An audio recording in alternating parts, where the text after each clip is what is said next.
Hey guys, welcome back to the channel. Today we're going to be replacing the Dogbone mount on the Jetta. It's been driving me nuts for a while, so I'm very excited. So just so you guys understand, there's three mounts on this engine. There's one on the engine timing side, one on the transmission. Those two only hold the weight of the engine and transmission and absorb vibration, obviously. But the one that actually keeps the engine from rotating whenever you go on the gas and let go of the gas, that's the Dogbone mount that's at the bottom. And it bolts to the underside of the transmission and the subframe. And that one, when it wears off, what happens is that you end up with a lot of slop. Every time you go from like park, reverse, neutral drive, and back and forth. Also, when you're accelerating, decelerating, accelerating, you feel a little slop in the drivetrain. It's typically that Dogbone mount. So we're gonna go ahead and replace it because I've been experiencing that. So here's what we're gonna be replacing. This is a Corteco Dogbone mount that I got from FCP Euro. This is not sponsored, I bought all this stuff. But you see here, so this black plaque, that's what actually bolts to the transmission. So if you're looking at the car from underneath, it goes like this. So transmission, transmission, and then this end is what actually goes into the mount that's in the subframe. So you see here, there is a rubber mount there. I can't really flex it with one hand, but it is flexible. But you know, that one is worn out on this car, and also the mount that's in the subframe. I don't want to replace the mount that's in the subframe because that would require me dropping the subframe and pressing out the old one and pressing in a new one. That's a lot of work, and it's not worth my time to do that when I have an option like this. This here is an insert from ECS Tuning, and you see it's a urethane cutout that basically what it does is that it fills all the empty spaces in the mount. You push it in there, and then it's all held securely with this bolt and washer.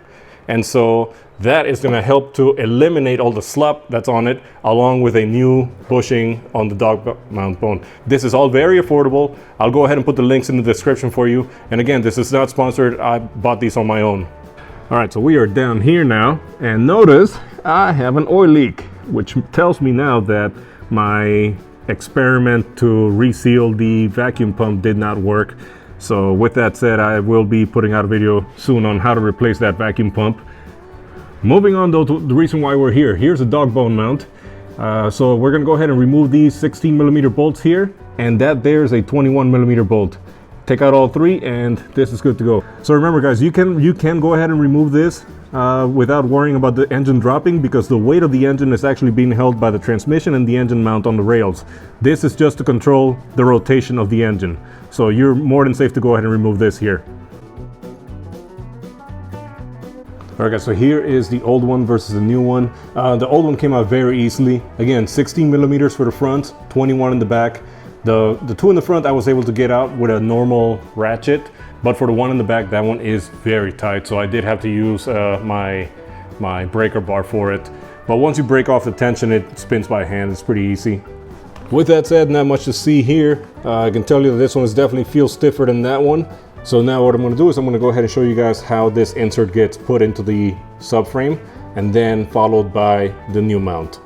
All right, so this insert does already come pre-lubed. There is a nice coating of some sort of lubricant on it to help install it, to help it slide into the mount on the subframe. If that's not enough, I do have some additional lubricant that I can throw on it that's not going to eat up this urethane. So we're gonna give it a shot right now. All right, kind of difficult to tell, but you see there's the engine. Sorry about the light. So what we're gonna do here is that this insert is going to fill in the voids of this mount to eliminate the slop that's created it by it being all flexy and old. So, all right, this is fun.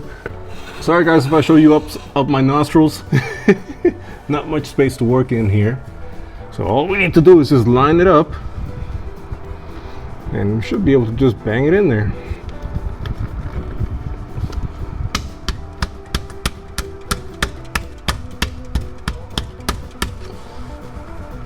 Okay, so the fronts are easy to go in, but the back is not. Hehe. All that. So we're definitely gonna need to grease up.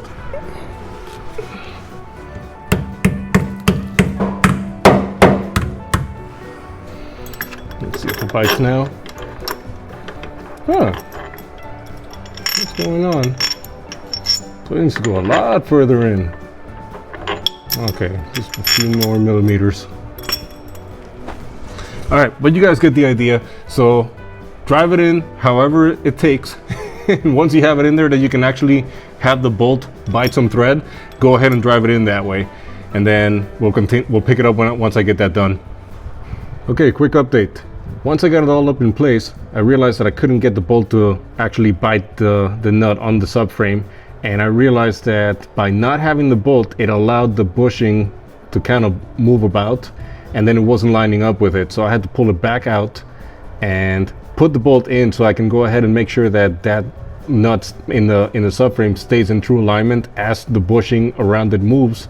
So with the bolt in place, I went ahead and drove the insert back into place, and now we are good to go. That's as far in as I was able to drive it in by hand. You see it's a little wavy, but once we take this off and we insert the new mount into it, I'm going to go ahead and use the ECS bolt, which is longer, and it'll be able to bite the whole thing and drive it all in and final tightening. So we're making good progress here.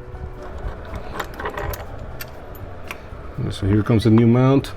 You see the bolts on this black section, they need to be facing down like this.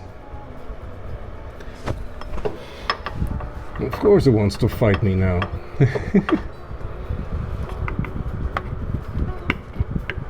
Don't be all tough when you're on camera, but without the camera, you were nice and easy. There you go. Now I need to just drive it in.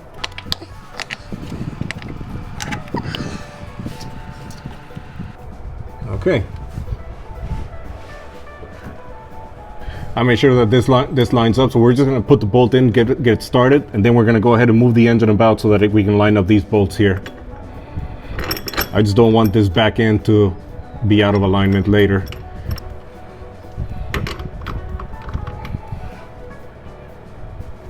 Oh, okay, so from ECS, this is a bigger bolt than the 21, so it's probably a 22 or 23. Okay. Remember, you may have to rock the engine back and forth in order to get this thing to line up with these bolts.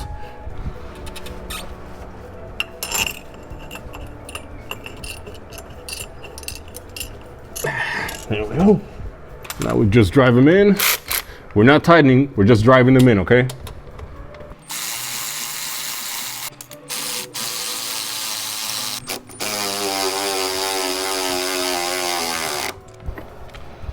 Okay, so now we are ready to torque them down. The front are 36 foot-pound plus 90-degree stretch. This back one is 73.5 plus 90-degree stretch. So let's do that now, and we are done. Let's see.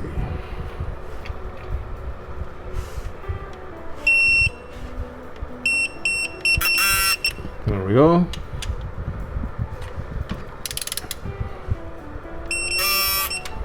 Alright, so 36 plus 90 degrees. My torque wrench does have angle, but it's just easier to do this for me. There you go.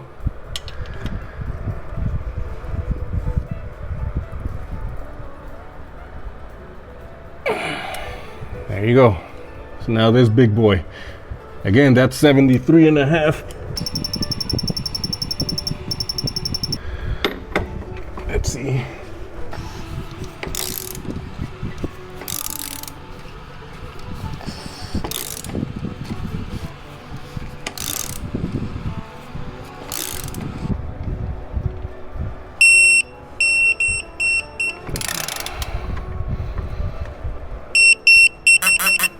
Okay, there's the torque, and now we give it the stretch, and we are done. All right, let's see how we do this. All right.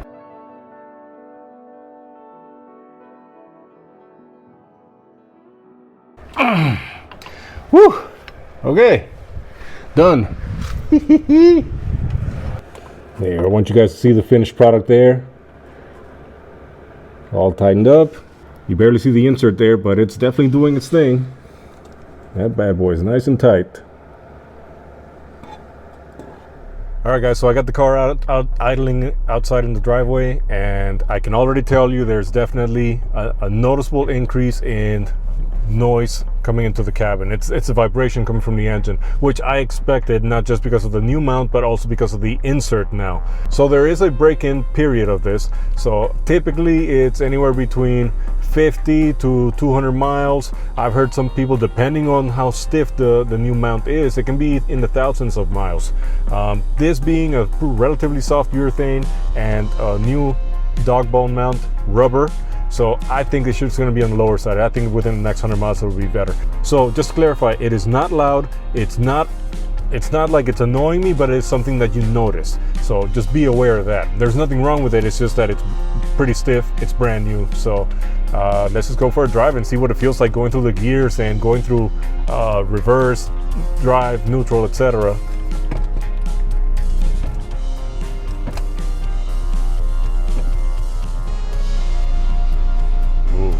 Definitely feel it. All right, let's go. Yeah, this definitely feels really stiff, but again, it wants to break in. Let's see.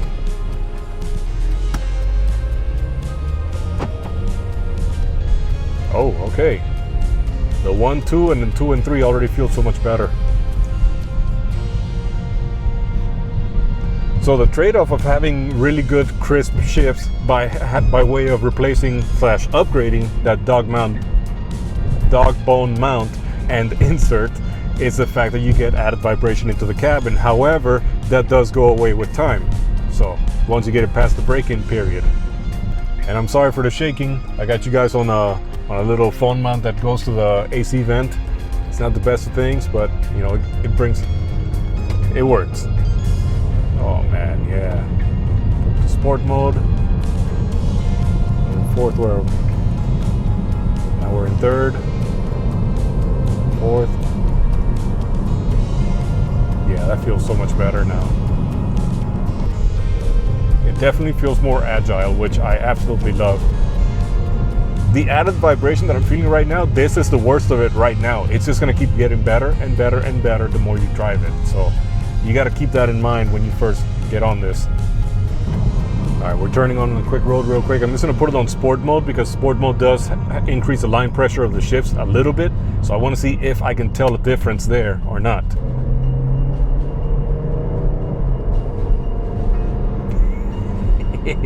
Guys, this feels phenomenal right now. Wow. I get it. It's not my car. It's a daily driver. But man, this just made it that much more fun to drive because it feels more responsive. The shifts feel more crisp. We'll make sure it's clear here. I'm trying to. There we go. All right, let's go. Let's see. Let's hear a shift.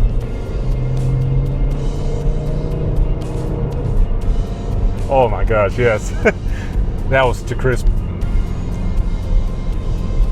Yeah, this feels so much better, guys. I highly recommend it, especially for the price. You can't beat this value of a combination. And you see, it wasn't that difficult to install once you know the trick to it. You know, take out the big bolt, take out the Dogbone mount, and then put the bolt back in there so that the nut doesn't come out of alignment when you're putting in the insert. That's the trick. Once you do that, the rest is cake. All right, guys. So with that said, thank you guys so much if you're still watching. I can tell you right now that probably my next video for this car is going to be the vacuum pump replacement. I did see I am getting puddles, I am getting a drip of it. So my experiment of resealing just the cap did not work. And I knew that was a risk of it, right? So, you know, it's just part of it. I do have the vacuum pump just in case, so I'm gonna go ahead and replace that in one of the next few videos. So thank you guys so much as always. As of today, we're in the middle of August. We've already grown to over 1,700 subscribers, guys. So thank you so much. It is definitely encouraging. And again, like you guys know, like I don't do this thing for money. I do this for fun. And seeing the channel grow with the amount of work that I'm doing on it, which isn't much really. Like I've always done recording and stuff. It's just the editing part that I never really did. I do this for fun, so I do appreciate you guys. Seriously, thank you so much. So I'll see you guys next week with another project. Thank you so much.